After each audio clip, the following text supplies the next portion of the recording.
soit béni dans cette soirée. L'Éternel soit glorifié. Merci au Seigneur. Amen. Un grand bonsoir à tous. Amen. Amen. Avant de rentrer dans la pensée du Seigneur, j'aimerais que nous puissions prier le Seigneur. Amen. Je ne cache pas que j'ai besoin de Dieu, besoin qu'il me bénisse. Amen. Je ne sais pas vous, mais moi j'ai vraiment besoin de Dieu. Gloire à Dieu. J'aimerais que Frère Vasco puisse me présenter. Amen. Au Seigneur. Amen. On prie avec le frère. Dios de la gloria, bendito sea tu santo nombre, Señor. Cuántas vengadas de más, Padre, oh Dios, te presento tu siervo, Dios mío, pidiéndote, rogándote, Padre, que tú pongas tu palabra benditas en su boca, Dios mío, a fin que en esta noche tú nos hables, Señor, porque tenemos falta de ti como la de que retiremos, Señor. Sabemos, Dios mío, que queremos estos alimentos espirituales, Señor mío, a fin que nos haga de bien, Señor, a fin que podamos, Dios mío, Señor, estar contigo hasta el final, Señor. Muchas gracias, Dios. Amén. Amén. Gloire à Dieu, Amen. Merci Seigneur. Je tiens, avant de rentrer dans la pensée du Seigneur, à remercier nos responsables pour l'invitation. Que Dieu les bénisse. Que Dieu bénisse aussi le frère Tintin, que je connais aussi depuis pas mal d'années maintenant. Qu'il le bénisse. Et puis que Dieu nous bénisse ensemble. Gloire à Dieu, Amen. Je crois fortement à la bénédiction de Dieu. Vous savez, je le dis souvent lorsque je prêche. Je crois fortement à la bénédiction parce qu'elle est réelle. Je crois que Dieu peut nous bénir. C'est pas qu'il peut nous bénir, c'est qu'il va nous bénir. Nous sommes ce soir son Église. Et je le sais parce que la Bible me l'enseigne, mais je le sais aussi par expérience que Dieu prend soin de son Église. D'ailleurs, c'est pour ça qu'elle est fleurissante et qu'elle grandit, qu'elle prospère. Et quand on revient quelques années après dans les salles comme les vôtres, on trouve que ça s'est agrandi. Pourquoi? Parce que c'est Dieu qui en prend soin. Et je dis merci Seigneur. Alors pour ceux qui se poseraient peut-être la question de savoir qui je suis, moi je suis un prédicateur responsable de l'église de Lyon. Je fais partie du Rhône-Alpes là-bas, puis bon, on m'a venu dans votre département, bien que nous avons un malade, j'ai mon beau-père qui est malade, donc il m'a fallu venir là. Mais je viens des fois, il m'arrive l'été d'être ici, de passer par ici, donc je reste un petit peu de temps, et puis ça m'arrive aussi de vous visiter. C'est pour ça que je dis à chaque fois que je viens là, je vois que ça s'est agrandi. Donc je dis merci Seigneur. Le Seigneur, c'est une preuve que Dieu travaille avec ses serviteurs. Amen. Gloire à Dieu, Amen. Que Dieu soit béni. Voilà pour les présentations. Vous savez à peu près maintenant où vous me situez. Que Dieu soit glorifié, Amen. Alors comme je vous le disais, moi je crois fortement à la bénédiction. Amen. Je crois que tous ceux qui sont venus peuvent repartir et doivent repartir. C'est pas qu'ils peuvent, c'est qu'on doit repartir. Amen. Nous sommes des enfants de Dieu. Alors c'est vrai que c'est particulier ce soir le culte. D'habitude on a l'habitude de le faire le matin. Mais ce soir c'est particulier, mais peu importe, nous sommes des enfants de Dieu. Amen. Donc ce soir c'est pas on peut, c'est on doit repartir. Avec la bénédiction de Dieu. Gloire à Dieu, Dieu est celui qui bénit son Église. Il est celui qui y prend soin, il est celui qui la conduit. Amen. Et je dis merci au Seigneur. J'aimerais qu'ensemble nous puissions lire un passage pour ceux qui ont la Bible dans la parole de Dieu, dans le livre des Psaumes, chapitre 133, verset 1er. Et puis le frère a confirmé mon message, je lui dis merci Seigneur, parce que ça tremblait un peu dans mon cœur. Et puis le frère, dès qu'il a pris le micro, il a confirmé mon message. Donc merci Seigneur, c'est bien ça. Il est dit, voici ô qu'il est agréable et qu'il est doux, pour des frères, de demeurer ensemble. Verset 3, plus loin, il dira, car c'est là que l'Éternel envoie la bénédiction. Je répète, il dira, voici, ô qu'il est agréable et qu'il est doux pour des frères. Et quand il parle des frères, en réalité, il parle de l'Église. Parce que c'est le symbole de l'Église. C'est le symbole du rassemblement. C'est le symbole de la réunion. C'est aussi le symbole de l'unité de l'Église dans ce verset-là. Alors il dira, voici qu'il est agréable et qu'il est doux. Et puis là, on peut mettre l'Église, pour l'Église, de demeurer ensemble. Alors j'aimerais quand même poser une question. Qu'est-ce qu'il y a d'agréable et qu'est-ce qu'il y a de doux à ce qu'on se réunisse?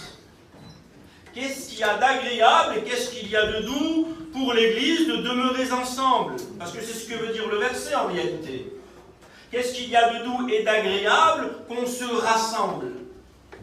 Eh bien je vais vous le dire. La Bible dira et nous enseigne que 2 ou 3 réunis en son nom, et puis les questions du Seigneur Jésus-Christ, 2 ou 3 réunis en son nom, il est au milieu de nous. Amen.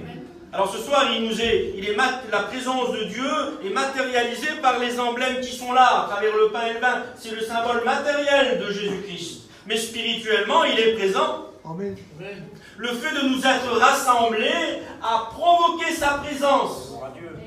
Ce soir, en rentrant dans ce lieu, tu n'es pas rentré dans une salle, non, non, tu es rentré dans la maison de Dieu. Et j'aimerais que tu réalises, et le frère a raison de souligner cela, il y a des choses qu'on doit réaliser. Lorsque je rentre dans ce lieu, je ne rentre pas dans une salle, je rentre dans la maison de Dieu. Et le fait que c'est la réunion, cela provoque la présence de Dieu. Jésus-Christ est présent. Livre de l'Apocalypse, il dit qu'il marche au milieu de son Église. Donc le Christ est présent, réellement présent. Il faut que tu le crois dans ton cœur de chrétien. Il faut que tu le réalises dans ton cœur de chrétien. Oui, Jésus-Christ est présent. Et voilà ce qu'il y a de doux et d'agréable. C'est la présence de Dieu. Parce que la présence de Dieu est une bénédiction de Dieu. Croyez-vous que la présence de Dieu est une bénédiction de Dieu? Bien sûr, c'est une bénédiction de Dieu. Bien sûr. Voici oh qu'il est agréable et qu'il est doux pour l'Église de demeurer ensemble. Verset 3. Car c'est là que l'Éternel envoie la bénédiction. Ça provoque la présence de Dieu, nos réunions. Et c'est ça qui est bon. C'est ça qui est agréable. On est bien dans la présence de Dieu. On y passerait des heures complètes. Lorsqu'on est transporté par la prière, par le moyen de la prière, lorsqu'on se laisse transporter dans la présence de Dieu, on n'est plus dans la salle, on est dans le ciel. On a quitté notre chaise. Je ne sais pas si vous avez déjà vécu cette expérience-là. Être transporté par la présence de Dieu, c'est quelque chose d'extraordinaire. La présence de Dieu, ce n'est pas un simple frisson, ne vous trompez pas. Hein. Ne cherchez pas le frisson. Cherchez la présence de Dieu. C'est autre chose, la présence de Dieu. Ce n'est pas un simple frisson, c'est autre chose.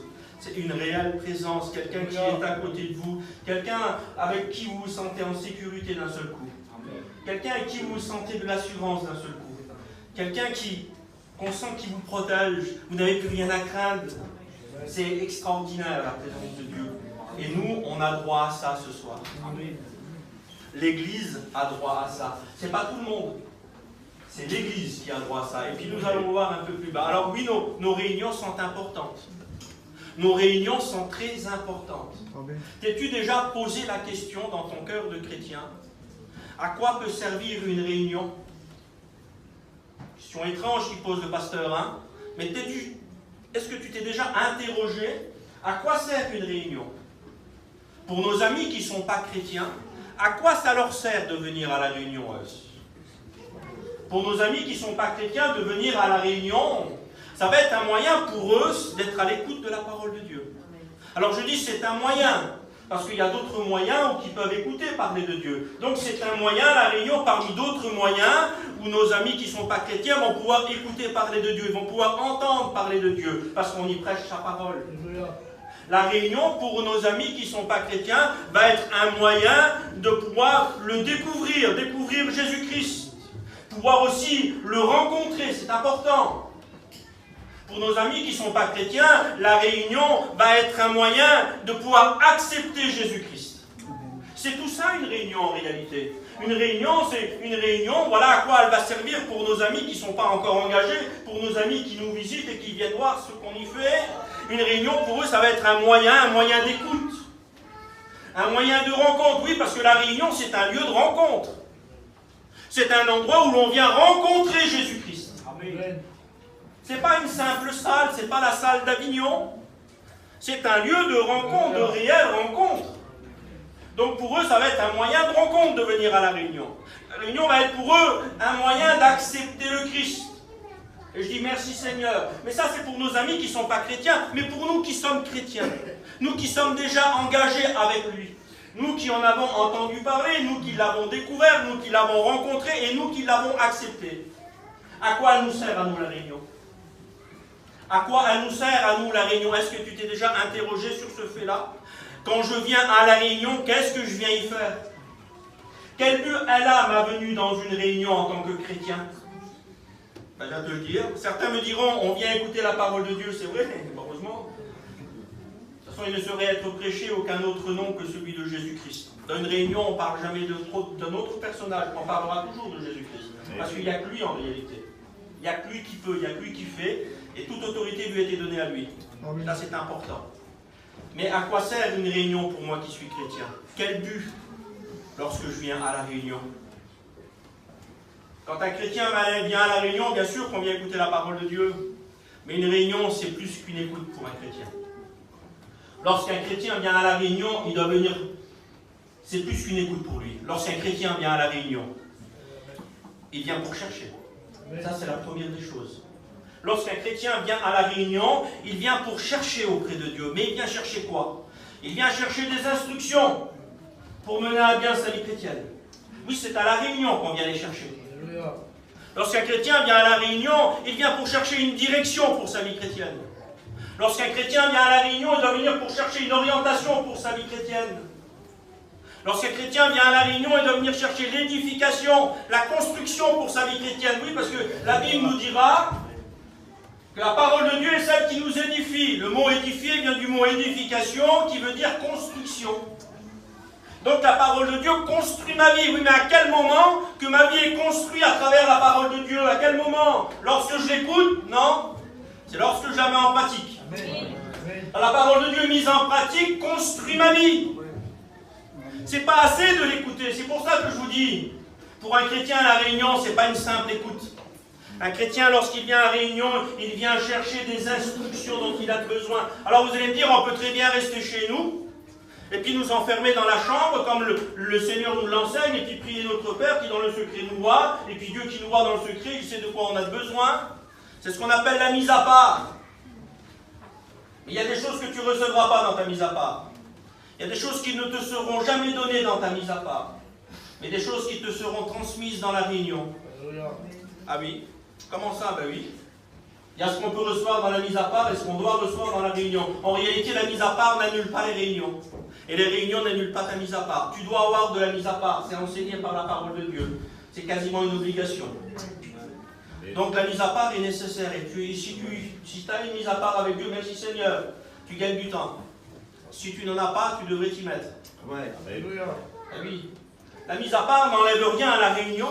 La mise à part n'annule pas la réunion. Au contraire, elle la complète. La réunion et la mise à part que nous avons se complètent. C'est comme l'Ancien et le Nouveau Testament. Ils ne se contredisent jamais. Il y en a qui ont essayé de dire que l'Ancien Testament et que le Nouveau se contredisaient. C'est faux. Ça ne se contredit pas, ça se complète. Et bien, ma mise à part avec plus les réunions, ça se complète. Et c'est ça qui est merveilleux. Et je t'encourage, si tu n'as pas de mise à part, tu devrais en avoir. Le Seigneur bénit. Alors, il y a des choses qui te sont données pendant ta mise à part, et il y a des choses qui te seront transmises pendant la réunion. Ah oui. Dieu a établi des ministères pour l'édification de son corps. Dieu a établi des ministères pour l'édification du corps de Christ qui est l'Église. C'est-à-dire qu'il y a des choses qui vont être transmises à travers le ministère, parce que Dieu veut édifier son Église. Donc il y a des choses qui ne te seront pas données dans ta mise à part. Pourquoi? Parce que Dieu va les donner à travers le ministère. Donc d'être venu à la réunion, c'est important. Assiste à toutes les réunions, c'est important. Tu trouveras instruction pour ta vie, direction pour ta vie, orientation pour ta vie, construction pour ta vie. Lorsqu'un chrétien vient à la réunion, il vient pour tout ça. Ce n'est pas une simple réunion. Une réunion, ce n'est pas un passe-temps. C'est tout sauf un passe-temps. Ne vous trompez pas, les chrétiens. Soyez réalistes dans votre esprit. Réalisez que lorsque vous rentrez dans ce lieu, que Seigneur, moi, il manque ça dans ma vie. Seigneur, je ne faisais pas ça, moi, dans ma vie. Je veux le faire maintenant. Seigneur, quelle direction prendre? Quelle orientation ai-je à avoir, Seigneur? Il y a plein de questions. Il y a plein de choses que Dieu veut nous donner. Et il nous les donne à travers la réunion. Dieu est celui qui édifie son corps. Il édifie son Église. Il construit son Église. Alors oui, ce n'est pas une simple écoute, la réunion, pour un chrétien. C'est tout cela à la fois. Donc les réunions sont importantes parce que la parole de Dieu me dit que car c'est là que l'Éternel envoie la bénédiction. Alors qu'est-ce que la bénédiction? Comment qu'on peut imaginer une bénédiction? Qu'appelle-t-on bénédiction? Bénédiction, on peut dire lorsque je suis exaucé par Dieu. J'ai marqué là, exaucé par Dieu, c'est une bénédiction de Dieu. Et je crois qu'on est tous contents et on le comprend facilement. Lorsque Dieu nous exauce, on dit j'ai été béni par Dieu. N'est-ce pas? C'est ça. Gloire à Dieu. Quand Dieu nous a dit oui, qu'il nous a exaucés, on dit j'ai été béni par Dieu. Oui, mais lorsque Dieu te dit non, même quand Dieu te dit non, c'est une bénédiction. Parce que Dieu sait de quoi tu as besoin. Vous savez, on a tous, je crois, des enfants. Moi, j'ai des enfants et des petits-enfants. Je ne leur donne pas toujours tout. Il y a des choses que je ne leur donne pas. Parce que c'est nuisible pour eux. Si je leur donne, ça va être nuisible. Donc, je ne leur donne pas. Ça ne veut pas dire que je ne les aime pas. ça ne change rien à l'amour que je leur porte. Eh bien Dieu c'est pareil. C'est pas parce qu'il ne nous donne pas toujours qu'il ne nous aime pas. Au contraire, il nous aime, il prend soin de nous. Mais ça devrait nous encourager. Les noms de Dieu devraient nous encourager. Quand Dieu nous dit non, ça devrait nous encourager. Vous savez pourquoi? Ça veut dire qu'il nous a écoutés. C'est-à-dire parce qu'on lui a demandé, il nous a écoutés, mais il nous a dit non. L'apôtre Paul avait demandé la guérison, lui. Il a dit non, il a dit ma grâce te suffit. Amen. Ça ne l'a pas empêché de servir Dieu. Il a été l'apôtre qu'on connaît. Comprenez? Donc le oui ou le non de Dieu, c'est une bénédiction de Dieu. Donc être exaucé par Dieu, c'est une bénédiction. Entrer dans la présence de Dieu. Est-ce que vous croyez que c'est une bénédiction? Amen. Gloire à Dieu. Amen. Vous pouvez dire Amen, parce que c'est une bénédiction.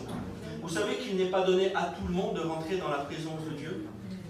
Vous savez ce qui nous permet à nous les chrétiens, à nous l'Église, de rentrer dans la présence de Dieu, c'est qu'il nous permet à nous d'avoir accès à la présence de Dieu, à nous les chrétiens de pouvoir se présenter. Vous savez ce qui nous a donné le droit de nous présenter devant Dieu?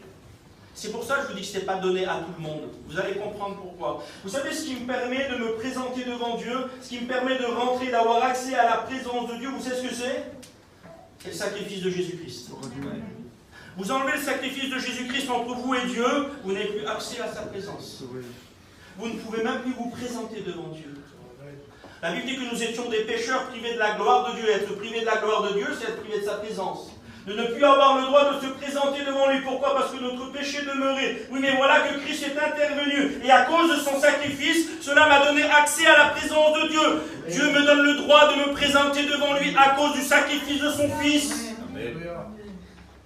Alors oui, c'est une bénédiction, le sacrifice du Christ. Gloire à Dieu. À cause du sacrifice de Jésus-Christ, moi qui étais privé de la gloire de Dieu, moi qui étais privé de sa présence, moi qui ne pouvais pas me présenter devant lui, à cause du sacrifice du Christ, aujourd'hui je peux. Il y a entre moi et Dieu le sacrifice de son Fils. Il y a entre moi et Dieu le sacrifice de Jésus-Christ. Abel, vous connaissez Abel, le fils d'Adam et Ève, l'avait compris. Lorsqu'il fait une offrande à Dieu, il va offrir les premiers-nés de son troupeau. Il avait compris que le péché qui avait été commis par Adam et Ève avait causé la mort et la séparation d'avec Dieu. Mais il avait compris qu'aux yeux de Dieu, le seul moyen de se racheter et d'être pardonné, c'était d'offrir une victime innocente. Un substitut, on appelle ça. C'est quelqu'un qui prend votre place. Il paye pour le coupable, mais il fallait encore que la victime soit innocente. Abel l'avait compris. Et depuis du temps d'Abel jusqu'à aujourd'hui, il a toujours fallu un sacrifice pour pouvoir se présenter devant Dieu. Les Juifs ont sacrifié des millions de bêtes. Des millions. C'est Dieu qui en avait décidé ainsi. Le sacrifice a été institué par Dieu. S'il n'y a pas de sacrifice, vous ne pouvez pas vous présenter devant Dieu. Caïn, lui, a voulu offrir les produits de la terre. C'est parce que Dieu avait demandé. Savez-vous que le premier sacrifice qui a permis à l'homme de se présenter devant Dieu, savez-vous ce que c'est? Qui est-ce qui l'a fait? C'est Dieu lui-même.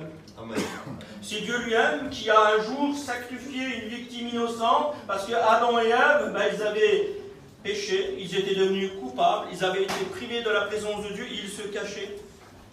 Ils ne pouvions plus se présenter devant Dieu parce que le péché était là. Donc il a fallu que Dieu intervienne, il va sacrifier une victime innocente, c'était un animal. C'est ce qui va permettre qu'Adam et Ève puissent de nouveau se présenter devant Dieu. Et puis depuis le jardin d'Éden, il n'en est qu'ainsi. Depuis le jardin d'Éden, le jour où Dieu va faire alliance avec le peuple juif, pour chaque présentation qu'ils allaient se faire au temple, il fallait amener un sacrifice. Vous pouvez regarder dans tout l'Ancien Testament. Il n'y a jamais eu un juif qui s'est présenté sans avoir offert un sacrifice. Tous ont amené un sacrifice, des tourterelles, des taureaux, des agneaux, et ainsi de suite. Dans toute l'histoire d'Israël, c'est comme ça. Le sacrifice, c'est une institution de Dieu. Mais la Bible m'enseigne que le sang des taureaux et des boucs qui étaient sacrifiés ne pouvait pas ôter le péché. Ça le couvrait. Alors la personne qui offrait un animal pour son péché était couvert, ça donnait le droit à cette personne de se présenter devant Dieu. Mais son péché réapparaissait. Jésus-Christ venant dans le monde, lui, il a été l'agneau de Dieu qui ôte le péché du monde. Non pas qu'il le couvre, mais qu'il le ôte. Cela veut dire qu'aujourd'hui, je peux me présenter devant Dieu à n'importe quelle heure de la journée. Mieux encore, à n'importe quelle heure de la nuit. je peux à chaque heure, à chaque minute, à chaque seconde me présenter devant Dieu parce que Christ a payé pour moi. Il a été cette victime, il a été ce substitut, cette victime expiatoire. À cause de son sacrifice aujourd'hui, moi, je peux me présenter devant Dieu. J'ai droit à la présence de Dieu, chose qu'il ne m'était pas donné d'avoir. Alors quand on dit que d'avoir accès à la présence de Dieu, c'est une bénédiction, c'est une réelle bénédiction, tous n'y ont pas droit. Seuls les chrétiens y ont droit. Et nous allons voir un peu plus bas. Alors c'est ça aussi la bénédiction. La bénédiction, c'est aussi parler à Dieu. Dieu me donne le droit de m'adresser à lui. Chose qu'il ne faisait pas avec le peuple juif. Dieu parlait à travers la bouche de Moïse à son peuple. Dieu nous parle à chacun d'entre nous individuellement. C'est une chose extraordinaire, une chose magnifique. C'est une bénédiction de Dieu. On peut ce soir parler à Dieu et on se doit de lui parler. Recevoir de Dieu, je l'ai dit, c'est aussi une bénédiction. La bénédiction, c'est aussi de faire sa volonté. Lorsque nous nous employons à faire la volonté de Dieu, Dieu nous bénira toujours. Il y aura toujours une bénédiction qui va suivre. La bénédiction, c'est aussi s'employer pour Dieu. C'est un honneur de travailler pour Dieu. C'est un honneur d'avoir Dieu comme employeur. C'est le meilleur des patrons, si je peux dire ça comme ça. C'est un patron qui rémunère au-delà de ce qu'on peut penser. Il nous a tellement aimés. Il nous a tellement aimés. Alors oui, travailler pour Dieu. Je vous encourage à travailler pour Dieu. Je vous encourage, Dieu bénit, pour ceux qui veulent s'employer pour lui. S'engager pour Dieu. Là aussi, s'engager pour Dieu, c'est aussi une bénédiction. S'engager pour Dieu, c'est aussi une bénédiction. Ah oui, être des engagés de Dieu. C'est pour ça que dans le livre de Job, il nous est conseillé, il dira, Job, parce qu'il avait compris aussi, lui, dans le livre de Job, chapitre 22, verset 28, vous lirez chez vous, il dira, à tes résolutions répondra le succès. À tes résolutions répondra le succès. Le mot succès, c'est égal au mot bénédiction, c'est pareil. À tes résolutions répondra la bénédiction. C'est-à-dire, quand tu t'engageras à faire des choses pour Dieu, crois-le, Dieu va bénir. Amen. Crois-le que Dieu va intervenir. Crois-le que Dieu va agir. Crois-le que Dieu va t'accompagner. De toute manière, Dieu ne nous demandera jamais de faire des choses sans qu'il soit avec nous. Tout ce que nous faisons, c'est lui qui l'accomplit en nous. C'est sa parole qui nous l'enseigne. Job l'avait compris, lui. Il disait, à tes résolutions répondra le succès, répondra à la bénédiction. Alors je ne sais pas ce soir quelles sont tes résolutions. Une résolution, c'est de décider ce soir de faire des choses que je ne faisais pas pour Dieu. C'est ça une résolution. Dire, Seigneur, à partir de ce soir, j'avais à cœur de faire ça, je ne l'ai pas fait jusqu'à maintenant, à partir de ce soir, je vais le faire. Je prends une ferme résolution qu'à partir de ce soir, je m'engage dans ça, ou dans ça, ou dans ça, ou dans ça. Peu importe, je ne sais pas. Mais parce que tu auras pris la résolution de le faire, Dieu va te bénir. Répondra le succès à cause de ta résolution. Alors je ne sais pas quelles sont les tiennes ce soir. Je ne sais pas quelles sont les tiennes. Voici, oh, qu'il est agréable et qu'il est doux pour des frères, pour l'Église, de demeurer ensemble, car c'est là que l'Éternel envoie la bénédiction. Vous savez, il y a des rassemblements qui ne servent à rien. Il y a des rassemblements qui ne produiront jamais rien. Des rassemblements dans lesquels Dieu ne s'y trouve pas. Des rassemblements dans lesquels où Dieu n'enverra jamais la bénédiction. Les seuls rassemblements que Dieu va bénir, les seuls rassemblements que Dieu va bénir, ce sont les rassemblements de ses fidèles. Alors sur la planète, il y a pas mal de religions qui revendiquent être des fidèles de Dieu. Je ne veux pas les énumérer, mais on en a quelques-unes de religions qui disent nous sommes des fidèles de Dieu. Tout le monde se revendique d'être fidèle de Dieu. Mais qu'est-ce que Dieu en dit de ses fidèles? C'est Dieu qui qualifie les fidèles. Et vous savez de quelle manière il va les qualifier, les fidèles? Dieu, voici ce qu'il prend pour fidèle, Dieu. Livre des Psaumes, chapitre 50, verset 5. Ah oui, parce qu'il y a le verset qui correspond. Vous comprenez bien qu'on ne dit pas ça, des choses comme ça. Voici les fidèles, quand Dieu appelle fidèle quelqu'un, vous savez pourquoi?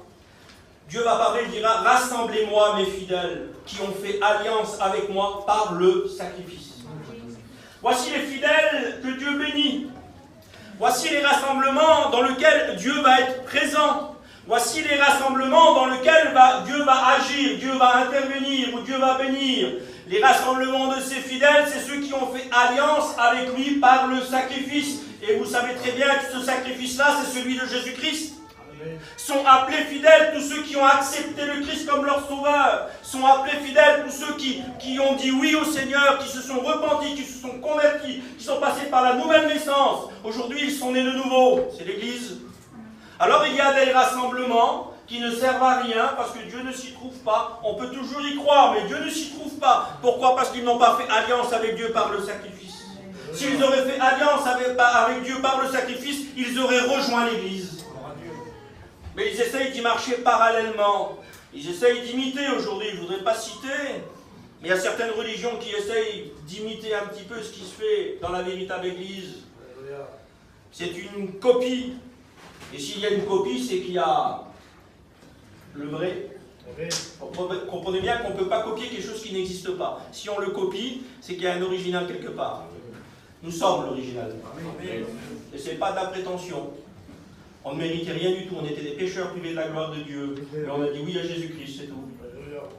On ne méritait pas, mais on a dit oui, on a compris, on a dit oui. Alors il y en a qui essayent de marcher parallèlement, essayent de ressembler un petit peu. Maintenant, ça restera une copie. Ce n'est pas les copies qui sont sauvées, c'est les originaux. On n'en veut pas des copies. Dieu veut des originaux. Ce que Dieu revient chercher, ce sont les originaux. Les copies resteront sur la terre. Tant pis pour eux. Nous sommes les originaux. Voici les fidèles que Dieu bénit, c'est ceux qui ont fait alliance avec lui par le sacrifice. Et le sacrifice, c'est celui du Christ. Le sacrifice, c'est celui de Jésus-Christ, celui qui par son sang nous a lavés, celui qui par son sang nous a pardonnés, celui qui par son sang nous a purifiés, celui qui par son sang nous a rachetés, parce que ça a fait tout ça, le sacrifice du Christ. Celui qui par son sang nous a conditionnés. Ah oui, nous avons été conditionnés. Nous avons été préparés. Être conditionnés, ça veut dire être préparés. Préparés à quoi? À l'enlèvement de l'Église. Jésus revient.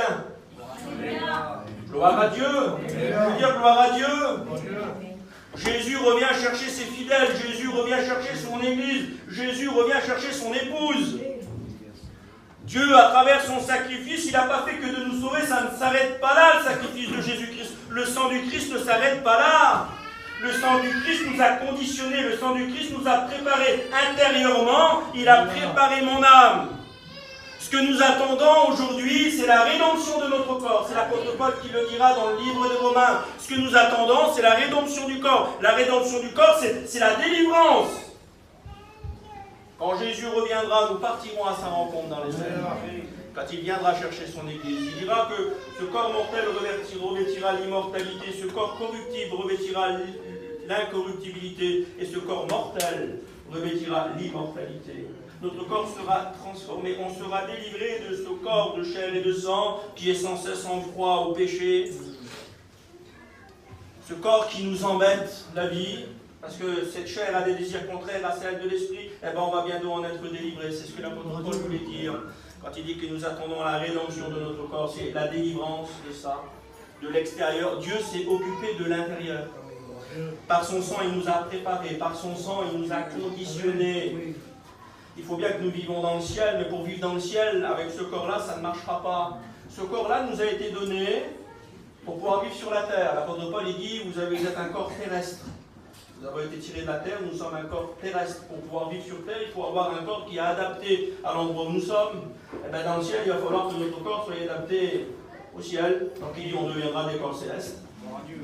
Dieu transformera. Il fera le miracle, ça ne cherche pas, hein, c'est Dieu qui le fait, t'inquiète pas. Dieu a commencé l'intérieur, il l'a rendu parfait, maintenant il s'occupera de l'extérieur en un clin d'œil, en un instant. Ça se passera tellement vite que personne ne verra rien, mais notre corps sera transformé, c'est quelque chose qui est sûr. Jésus l'a dit, moi j'y crois. Amen. S'il faudrait que je m'occupe de mon corps, j'aurais du mal. Et Jésus fera le miracle. Il a fait le miracle pour l'intérieur. Mon âme est prête. Mon âme est prête. C'est pour ça que d'ailleurs dans l'Apocalypse, il rappellera ces mots-là. Apocalypse chapitre 22, verset 11, que celui qui est saint se sanctifie encore. Amen. Qu'est-ce que ça veut dire, Seigneur? C'est vrai qu'il nous a sanctifiés, mais qu'est-ce que ça veut dire? Le mot sanctifié veut dire avoir été lavé, avoir été purifié, mais ça veut dire aussi avoir été mis à part. Cela veut dire aussi avoir été séparé. Oui, mais séparé de quoi, Seigneur? Ben, séparé du monde et de ses pratiques. De ce qui noircissait mon âme. Dieu n'a pas fait que de me laver, me sauver, ça s'arrête là. Non, non, Dieu va beaucoup plus loin. Ça va beaucoup plus loin, le sacrifice du Christ. Le sang de Jésus-Christ, ça va beaucoup plus loin. Dieu m'a séparé. Alors bien sûr que je côtoie toujours le monde. Jésus le dira, vous êtes dans le monde, mais vous n'en faites plus partie. Parce qu'il nous en a retirés. Alors on peut toujours côtoyer le monde, ça ne veut pas dire qu'on va être en communion avec lui, vous comprenez? C'est ce que cela veut dire quand il dit que vous êtes dans le monde, mais vous n'en faites plus partie. C'est-à-dire que vous le côtoyez, vous êtes parallèle à lui, mais vous n'êtes plus en communion avec lui, vous êtes en communion avec moi. Vous n'avez plus sa vie à lui, vous avez ma vie à moi. Vous ne vivez plus selon le système du monde, vous vivez selon le système de Dieu. Alors oui, il nous a séparés. Séparés veut dire avoir été mis à part, avoir été séparé, le mot sanctifié, c'est ce qu'il veut dire. Alors Apocalypse, il dira que celui qui est saint se sanctifie encore. En français, en termes français, il veut dire que celui qui a été séparé, mis à part, continue à rester séparé et à rester mis à part. Pourquoi? Parce que Jésus revient. Et il va venir chercher son Église. Alors que celui qui est saint se sanctifie encore. Amen. Il continue à rester séparé. Il continue à rester mis à part. Le plus dur a été fait par le Christ. Le plus dur a été fait par Jésus. Ça n'a pas été difficile pour nous. Hein. On y a dit oui, Seigneur. Seigneur, c'est vrai, je suis privé de ta gloire, je suis un pécheur, je veux que tu me pardonnes, je veux que tu me laves, je veux que tu me purifies. Ça a été facile pour nous. Pour lui, ça a été plus difficile que pour nous. Nous, on y a juste dit oui. On l'a laissé faire. Et il amènera toute œuvre à merveille. Il amènera toute œuvre jusqu'à la fin, il s'occupera de nous. Ah oui, le plus dur a été fait par Jésus. À nous de l'entretenir. Nous, on a l'entretien. Lui, il a tout commencé, il a tout fait. Nous, on a à entretenir ce que lui a commencé en nous. Alors que celui qui est saint, oui, que celui qui est séparé continue à rester séparé. Amen. Ne vous remélangez pas avec le monde, les frères et sœurs, je vous en supplie. Si vous sauriez ce que ça a coûté à Jésus, d'avoir la place que nous avons aujourd'hui, ça a coûté à Jésus. Pour nous, c'était gratuit. Comprenez bien que nous, on n'a rien donné, on n'a rien payé. On a estimé, le Fils de Dieu, on l'a estimé à 30 pièces d'argent. C'est le prix qui a été donné. Quand on l'a trahi, c'est l'humanité en réalité. À travers cela, c'est l'humanité derrière. On l'a estimé à 30 pièces d'argent. Mais si tu posais la question, Seigneur, toi, à combien que toi tu m'as estimé à moi? Si l'homme, si l'être humain a estimé Jésus à 30 pièces d'argent, toi, Seigneur, à combien tu m'as estimé? Savez-vous à combien Dieu vous a estimé? Parce que Dieu vous a donné une estimation aussi à vous. Eh oui, Dieu nous a estimés. Vous savez à quel prix Dieu nous a estimés? Il nous a estimés à la vie du prix de son Fils, au prix de la vie de son Fils. Alors si on demande quel prix ça a, la vie d'un fils, ça n'a pas de prix, c'est inestimable. Voilà la valeur que Dieu t'a donnée. Il t'a donné la valeur de la vie de son Fils. Tu as un prix inestimable aux yeux de Dieu. Alors quand des fois tu penses que Dieu ne te regarde pas, que Dieu ne prend pas soin de toi, que Dieu t'a mis de côté, c'est faux. Ça a coûté la vie de son Fils. Et puis à Jésus, ça lui a coûté la vie. Parce que si ça a coûté un fils, ça a coûté une vie. C'est au prix d'une vie que tu es là. Hein. C'est au prix d'une vie. Il a fallu un sacrifice. Sacrifice parfait, celui du Christ. Alors Dieu nous a estimés, prix inestimable. Voilà la valeur que nous avons auprès de Dieu. Croyez-vous qu'il va nous abandonner? Ça a coûté trop cher pour lui. Vous savez, le sacrifice du Christ, ça a été, je ne veux pas dire que ça a été compliqué, mais ce qu'il faut comprendre, c'est que pour nous, on n'a ressenti aucune douleur. Vous avez pleuré, vous? C'est pas nous qu'on a été sacrifiés, c'est Jésus-Christ. Si pour nous ça a été gratuit, si pour nous ça a été sans douleur, pour lui il y a eu un prix, pour lui il y a eu de la douleur. Il y a eu de la douleur dans le cœur du Père. Imaginez le Père voir son Fils se faire battre comme il a été, se faire arracher la barbe. Je ne voudrais pas rentrer dans les meurtrissures du Christ, mais pour vous faire réagir. Imaginez la place que vous occupez, vous, aujourd'hui, c'est à cause de lui. Dans le cœur du Père, il y a eu de la douleur. Il y a eu la douleur d'un Père qui voit son Fils être maltraité. Dans le cœur du Père, il y a eu de la douleur de voir un Fils qui va être crucifié. Dans le cœur du Père, il y a eu de la douleur. Son Fils a souffert, il y a eu de la douleur. Et dans le cœur du Fils, il y a eu de la tristesse. La tristesse du rejet de l'humanité. Il y a eu de la douleur aussi dans son cœur à lui. Il y a eu de la tristesse, il y a eu des larmes. Il y a eu de la détresse, il y a eu de l'angoisse. Seigneur, tout ça, et oui, et puis, je ne voudrais pas rentrer dans les détails, mais imagine la place que tu occupes aujourd'hui.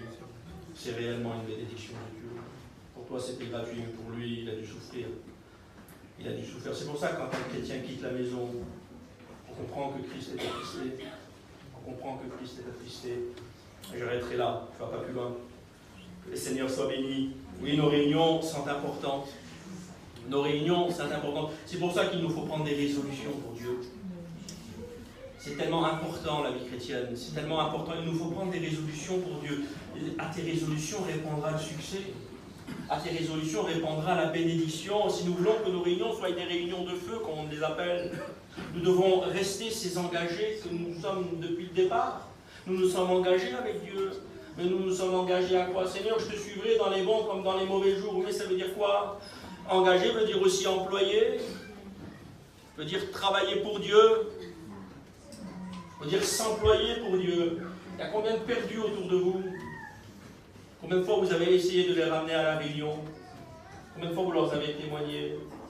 Combien de fois vous avez visité dans le but de témoigner de Dieu? Visiter dans le but de témoigner de Dieu. Pas visiter pour vous promener, mais visiter pour témoigner de Dieu. Dire Seigneur, aujourd'hui, tu vois, cet après-midi, j'ai rien à faire. Là, il y a le petit couple là-bas, ou la personne là-bas, ou mon copain là-bas qui n'est pas chrétien. Eh bien, je vais essayer d'aller boire un petit café vers lui, et puis il faut que je fasse, faut que je témoigne de Dieu. Amen. Et je repars pas chez lui sans lui avoir parlé de Dieu. Même si ce serait que de petits mots, Jésus t'aime. Mais au moins ça avant de partir. Combien de fois tu as entrepris cela? Combien de fois tu as entrepris cela? Nous avons besoin de nous remettre en question, les chrétiens. On a besoin, nous avons besoin d'être ces engagés, rester ces engagés comme au premier jour, se réunir, venir à la réunion en tant qu'engagés, avoir cette réalité-là. Seigneur, je vais venir à la réunion, mais je veux que tu me parles, je veux que tu me diriges, je veux que tu m'orientes, je veux que tu m'instruises. C'est ça ta réunion à toi. C'est pas venir occuper une chaise, c'est venir chercher auprès de Dieu. Ah oui, venir à la réunion en tant qu'engagé. Venir chercher à la réunion lorsque nous venons à la réunion, se rassembler en tant qu'engagé, en tant que responsable, parce qu'en réalité on a tous une part dans l'œuvre de Dieu, que vous le vouliez ou non, on a tous une part dans l'œuvre de Dieu. Aussi certain que nous avons tous une place dans le ciel. Vous êtes sûrs de votre place dans le ciel? Amen. Ouais. Vous êtes sûrs de votre place dans le ciel quand même? Si Jésus revient, vous partez quand même, vous n'êtes pas resté. Et bien dans l'œuvre de Dieu, soyez sûrs que vous avez votre part à faire dans l'œuvre de Dieu aussi. Alors Dieu ne fait rien par contrainte, vous comprenez bien, il fait tout par amour. Travaillons pour lui par amour. Travaillons pour lui par amour. Ah oui, aussi certain que nous avons notre place dans le ciel, nous avons une part dans l'œuvre de Dieu. Nous sommes de ceux qui avons fait alliance avec lui par le sacrifice. Nous sommes des véritables, et nous sommes dans le véritable. Nous sommes de ceux qui avons fait alliance avec lui par le sacrifice. Alors oui, il est bon à l'Église de demeurer ensemble. Il est bon et agréable. C'est là que Dieu envoie la bénédiction. Pourquoi? Parce qu'à ce moment-là, si on vient avec cette réalité-là, Dieu va nous bénir, Dieu va donner et va apporter ce dont j'ai besoin pour ma vie chrétienne, ce dont il manque à ma vie chrétienne, ce dont peut-être j'ai perdu. Alors des fois on dit le mot perdu, mais en réalité on met de côté. On ne perd jamais rien. Comment voulez-vous perdre des choses de Dieu, vous? On ne les perd jamais, on les met de côté. Et c'est plus simple de dire on les a perdus. C'est moins négligent. Parce que quand on met de côté, on néglige. Alors le mot n'est pas terrible. Alors on dit j'ai perdu. Non, tu as mis de côté, tu as négligé. Oui, c'est comme ça. Mais Dieu bénit. Alors lorsque je viens à la réunion, eh ben, je viens chercher auprès de Dieu ce qui manque à ma vie chrétienne. Alors je ne sais pas ce qui manque à ta vie chrétienne. Mais ce soir, tu es au bon endroit. Tu es à l'endroit qu'il faut pour un chrétien. Tu es là où que tu devrais être. À la réunion, à l'écoute de la parole de ton Sauveur. Tu ne fais rien d'extraordinaire quand tu viens à la réunion. Au contraire, c'est encore pour toi. C'est toi qui en retires en plus le premier prix parce que Dieu te bénit. Dieu te donne. Tu repars avec des instructions nouvelles, une orientation nouvelle, une direction nouvelle. Puis demain, ça sera un autre jour dans lequel tu vas t'employer pour Dieu. Alors oui, lorsque tu viens à la réunion avec cette direction-là, avec cette réalité-là, de dire Seigneur, tu vas me parler, tu vas m'orienter, tu vas me donner. Seigneur, j'ai mis de côté cela, je voudrais bien que tu me redonnes. Seigneur, il manque ça dans ma vie chrétienne. Je m'aperçois aujourd'hui qu'il manque ça. La petite sœur, elle a ça, je ne l'ai pas, Seigneur, je le veux. Le frère, il a ça, je ne l'ai pas, moi, je le veux. Ah oui. Soyons jaloux spirituellement. Pas charnellement, pas à la manière du monde. Hein. Spirituellement, vous avez bien compris, selon l'esprit. Demandons à Dieu de venir ajouter à notre vie ce qui lui manque. Vous savez ce qu'il disait, puis je termine avec ce verset-là. Allez, j'en ai fini. Livre de Matthieu, chapitre 5, verset 48. C'est un verset qui m'a longtemps interpellé. Tant que Dieu me l'a fait comprendre, en étudiant, on finit par trouver de toute manière. Jésus parlera et dira, soyez donc parfaits, comme votre Père Céleste est parfait. On le connaît ce verset-là. Hein? Alors vous allez me dire, mais comment trouver en l'homme ce qui ne peut se trouver qu'en Dieu?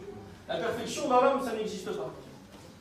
Et oui, mais Jésus dira, soyez parfaits, comme votre Père Céleste est parfait. Alors je me suis intéressé un peu à ce verset-là, et puis j'ai compris une chose. Dans le texte grec, alors je ne vais pas vous faire du grec, j'en ai pas la capacité, mais dans le texte grec, le mot parfait peut être transformé en mot complet.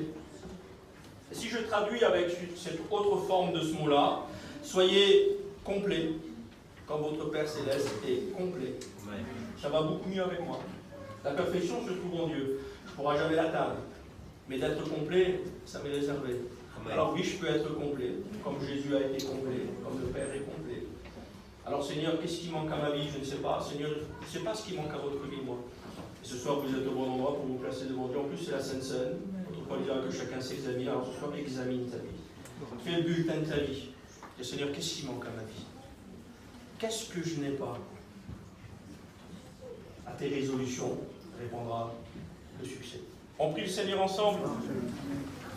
Seigneur, sois glorifié, sois loué, Seigneur Jésus-Christ. Mon âme te glorifie, te loue, te bénit dans cette soirée. Je te dis merci parce que tu es notre Dieu. Tu es celui qui prend soin de chacun d'entre nous. Tu es celui qui prend soin de son troupeau. Tu es celui qui prend soin de ton Église, Seigneur, et puis tu sais le faire, Jésus-Christ. Tu es celui qui enseigne, tu es celui qui parle encore ce soir. Tu es celui qui nous donne à réfléchir, tu es celui qui nous ramène à une réalité. Seigneur, tu es celui qui veut ajouter ce soir dans les cœurs. Tu es celui qui veut ajouter ce soir dans les vies ce qui lui manque, Seigneur. Alors je demande que le Saint-Esprit puisse arroser maintenant la parole, Seigneur, qui a été semée, et que le cœur de tes fidèles puisse te célébrer dans cette soirée, que le cœur de tes fidèles puisse te louer dans cette soirée. Seigneur, bénis ton Église, bénis tes fidèles, ceux qui ont fait alliance avec toi par le sacrifice, ils sont là, Seigneur. Bénis-les en ton nom, au nom de Jésus-Christ. Prends soin de chacun d'eux. Que ton nom seul soit glorifié dans cette soirée. Mon âme te glorifie. Je te dis merci, Seigneur. Priez le Seigneur. Amen.